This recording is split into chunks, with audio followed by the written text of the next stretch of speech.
Bonsoir à toutes et à tous. Bienvenue dans cette édition d'analyse sur Inside News RDC. Ce soir, nous allons parler d'un changement que la plupart des chancelleries du monde ont déjà enregistré dans leurs dossiers classifiés, mais que peu de médias grand public osent formuler clairement. Voici ce changement en une phrase.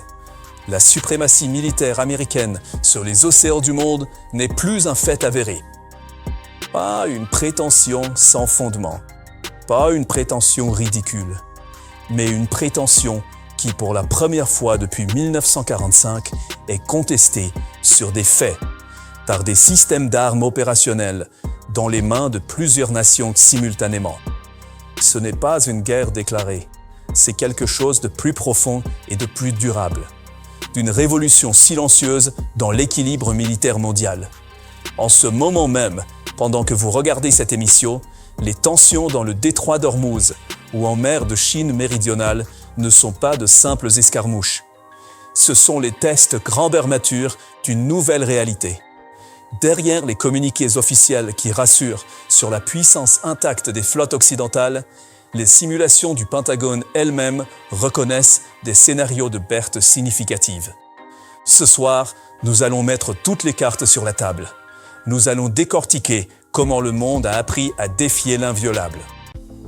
Pour mesurer l'ampleur du changement, il faut d'abord comprendre ce qu'était la domination navale américaine dans sa plénitude. Un porte-avions de classe Gerald Ford au Nimitz, c'est une ville flottante de plus de 5000 hommes et femmes, construite à plus de 13 milliards de dollars, opérant au centre d'un groupe aéronaval qui comprend croiseurs, destroyers, sous-marins d'attaque et navires de soutien. L'ensemble représente environ 50 milliards de dollars de matériel. Une base aérienne mobile capable de projeter 70 à 90 avions de combat à des milliers de kilomètres des côtes américaines en quelques jours. Pendant 3/4 de siècle, ces formations ont navigué sans défi sérieux.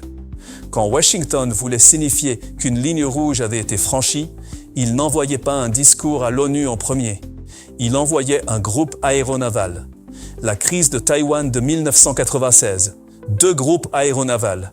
La guerre du Golfe, 6 porte-avions. Dans chaque cas, la seule présence de ces navires modifiait le calcul des adversaires.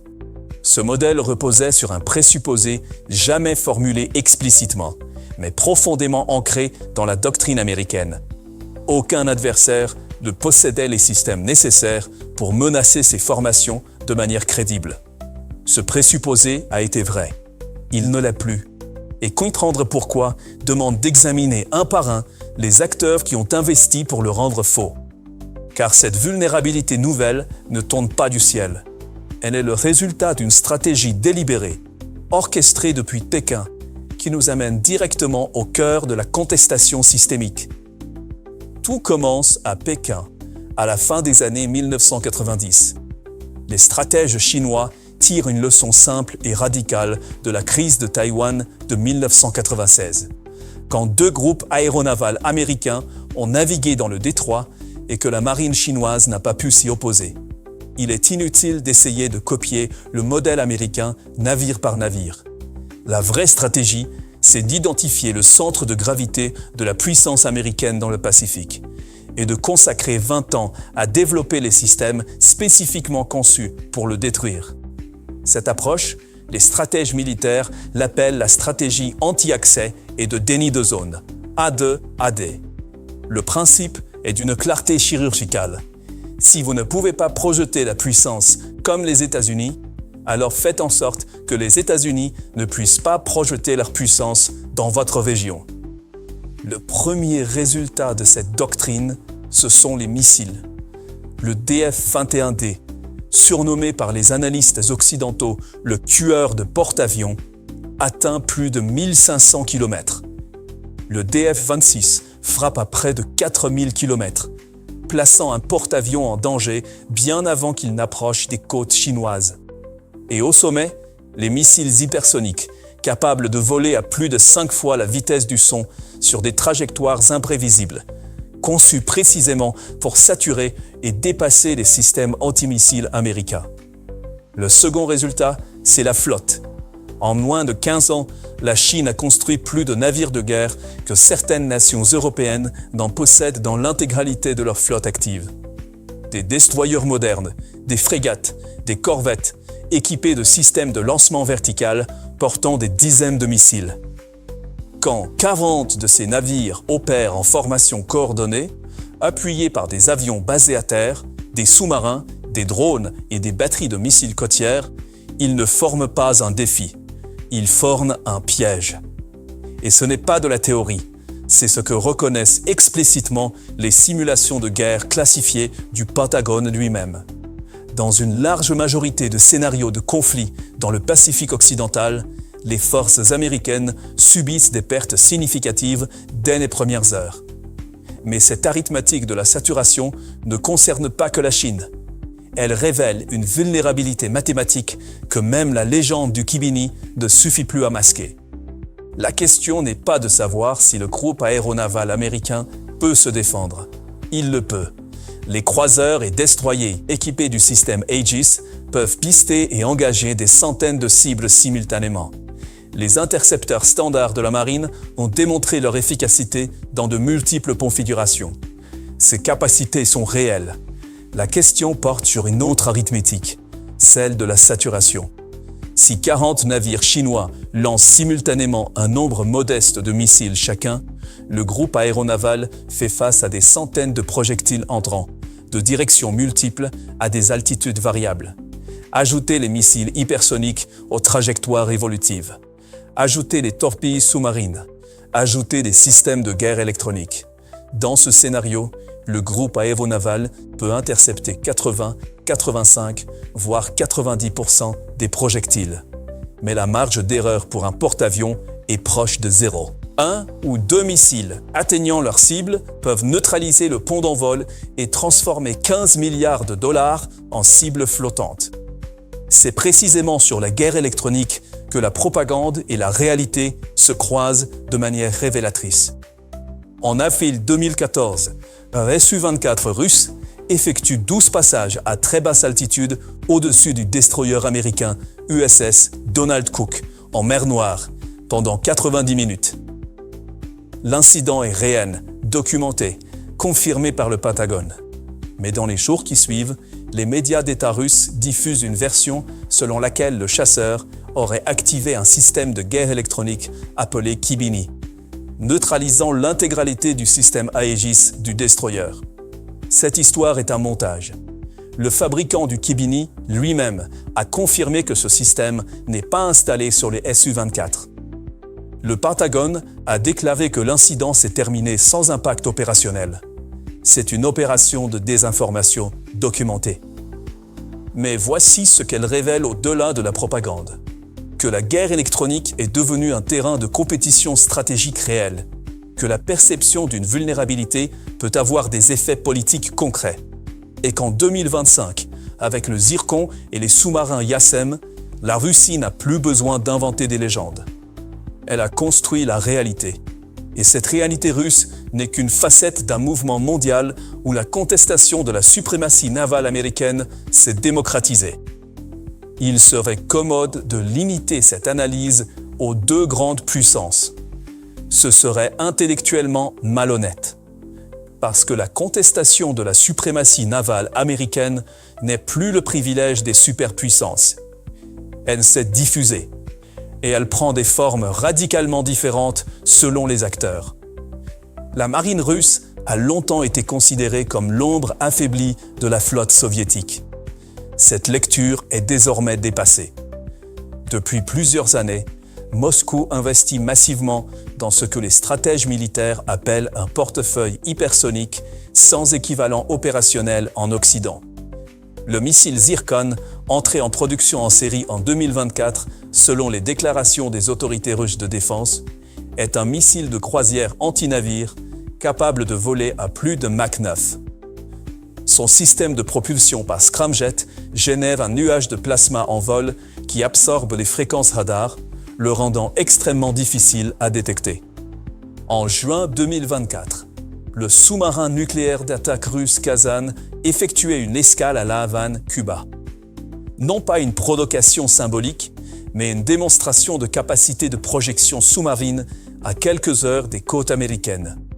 Avec à bord des missiles Zircon capables de frapper des cibles à 1500 km. Mais la Russie n'est pas seule. L'Iran est la démonstration en direct.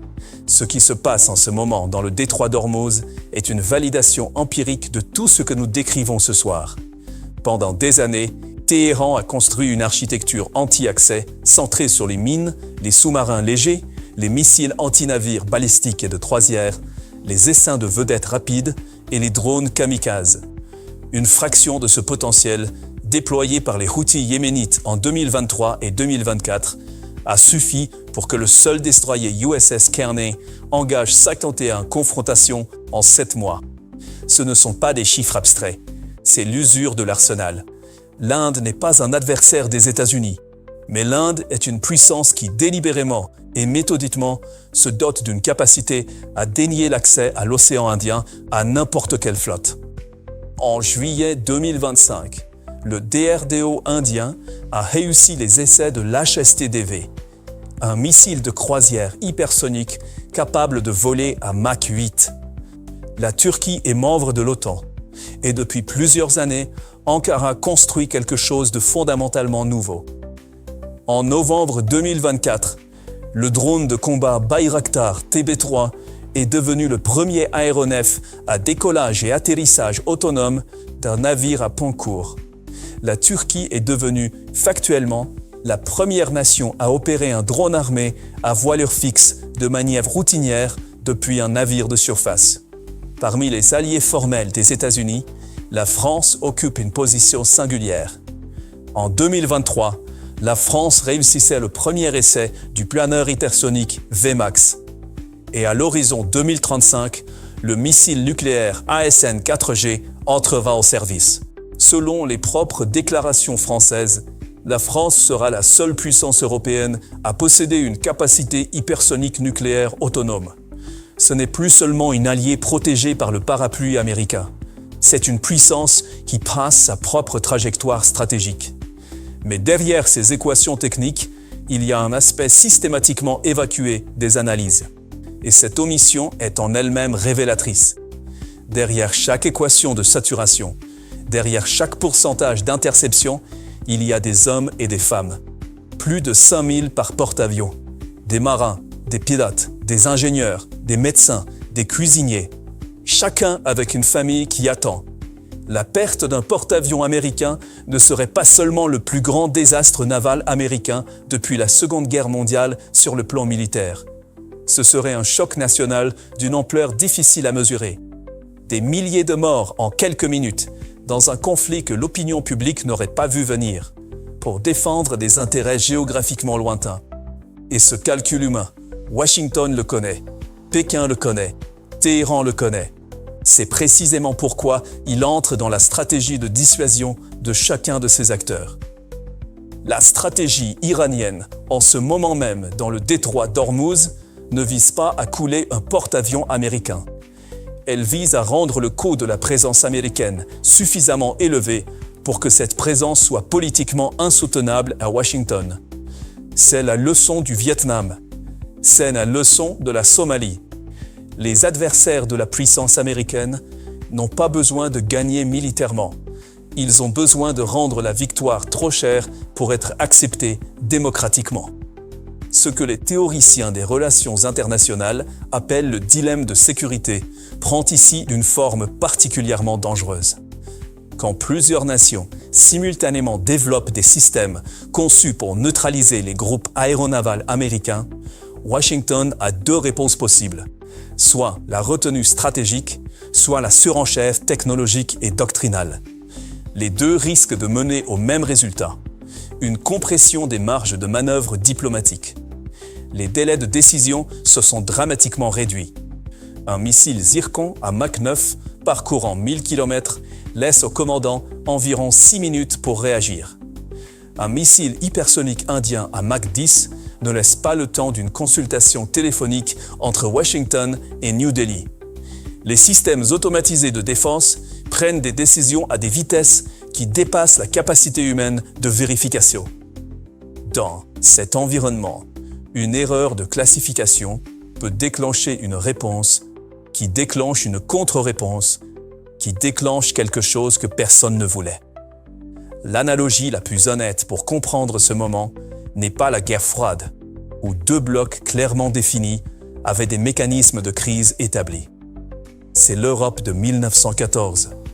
Des alliances rigides, des doctrines militaires conçues pour une frappe rapide et décisive, une absence de communication directe efficace dans les moments critiques, et des dirigeants qui, conscients des risques, se retrouvaient incapables de reculer face aux engagements pris et aux pressions intérieures.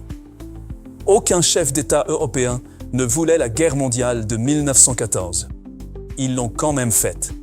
La technologie a changé, la géographie a changé, mais les dynamiques psychologiques, politiques et institutionnelles qui ont mené à cette catastrophe sont reconnaissables. Voici la réalité que cette analyse aura tenté de cartographier. Aucune conférence internationale n'a décidé que la suprématie navale américaine était terminée. Aucun traité n'a été signé. Aucun vote n'a eu lieu. Et pourtant, d'une manière qui mérite d'être nommée clairement, plusieurs nations ont pris des décisions indépendantes qui, additionnées, produisent un résultat systémique. Le monde dans lequel un porte-avions américain représentait une certitude intimidante est révolu. La Chine a construit une flotte et une doctrine de missiles précisément calibrée pour saturer les défenses aéronavales américaines dans le Pacifique occidental. La Russie a déployé des missiles hypersoniques depuis ses sous-marins et ses frégates, capables de parcourir 1000 km en moins de 10 minutes, sur des trajectoires impossibles à intercepter avec les systèmes actuels.